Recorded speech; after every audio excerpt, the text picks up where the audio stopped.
je ne sais guère, il me semble que ça l'était pour vous, peut-être pour moi un tantinet. J'estime que cette relation est porteuse.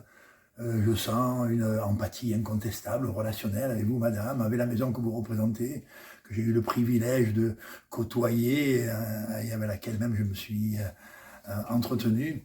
Voilà, je suis plus sur une sensibilité affective, voilà, en confiance, et donc avec la probabilité que l'instant que je peux passer en votre compagnie sur cette émission en l'occurrence qui nous attend, il peut être un instant réjouissant.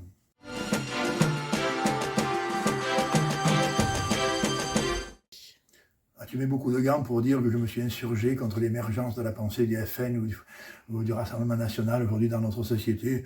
Si je me suis mis en opposition, c'est comme une évidence pour moi. Je suis d'une nature, je dirais, incontestablement et de fond, tout authentiquement orienté vers à la fois l'égalité des routes, les chances et les beautés des différents humains de cette planète et toute forme de ségrégation, qu'elle soit masculine, féminin ou à plus forte raison idéologique, ou à plus forte raison, j'allais dire ethnique ou raciale, alors sont des insupportables à ma conscience. Donc je me suis mis en face, je me suis mis à contre, je me suis mis à grogner, un tantinet, parfois même à hurler un petit peu. Enfin, je me suis mis à affirmer mon opposition en disant, les collègues, si on fait cette route, c'est pas charmant pour l'espèce humaine.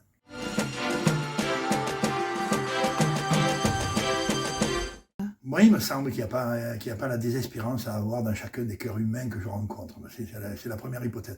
J'en vois bien quelques-uns qui sont, à mes yeux tout au moins, perturbés et troublés, et qui ont fait du vinaigre leur manière de lire le monde, et qu'on fait de l'autre presque comme en permanence un opposant ou un adversaire ou un conflit. Ça, évidemment, ça m'irrite. Je ne désespère pas, moi. Je désespère pas. Je suis pas un ardent de la conviction théorique. Je suis bien petit frère sur la route. Il est quand même probable qu'on peut continuer à cheminer si nous avons quelque chose de fondamentalement humain au fin fond de notre cœur, quoi.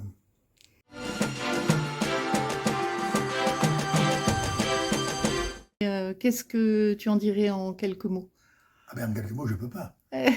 Fatalement, c'est un effort de synthèse sur deux sujets aussi considérables que c'est quoi la pensée maçonnique à travers le temps, c'est quoi ce ferment culturel, ce ferment intellectuel et moral, tu vois, du champ maçonnique, et c'est quoi le rubis à côté, une petite pratique humaine, sans aucun doute, récente, 2 siècles d'âge, où des individus plutôt de la tranche jeune, pubère, adolescent, tu vois, j'allais dire goulayant de la vie par ce que propose la jeunesse, vont s'articuler ensemble sur un pré artificiel construit à l'intérieur d'une ville, courant derrière un ballon qui est même pas rond, tu vois, et en se passant la balle en arrière alors qu'il faut aller vers l'avant pour déposer la balle dans le nirvana qu'on appelle l'embut. Tu vois bien a priori que ces deux mondes sont quand même d'évidence un tantinet, même pas radicalement différents. On pourrait montrer qu'ils ne le sont pas totalement, mais enfin qu'ils sont séparés, qu'ils sont ailleurs. Eh bien non. Dans le fond de ces deux univers moraux, enfin ces deux univers de la pensée citoyenne sur notre terre, quoi, et bien dans le fond, il y a le goût des autres, il y a l'altruisme comme une manière d'être essentielle, il y a la main tendue et le partage comme le goût de l'activité dominante. Dans ces deux pratiques, une est sportive, l'autre est un champ institutionnel, organisé, structuré, malgré tout, à des degrés divers, dans une société qui a ses spécificités, la nôtre, quoi, tu vois ça, la franc-maçonnerie.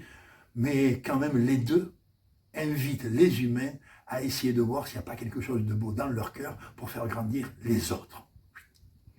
Et donc, on en saura plus en écoutant l'émission. Je n'ai pas cette prétention non plus. Un peu plus. Il est probable qu'on va tantiner, développer derrière cette synthèse un peu, non pas régressive, mais un peu excessive. Merci Daniel. Je vous en prie, à très très bientôt. Je vous languis, amis du droit humain.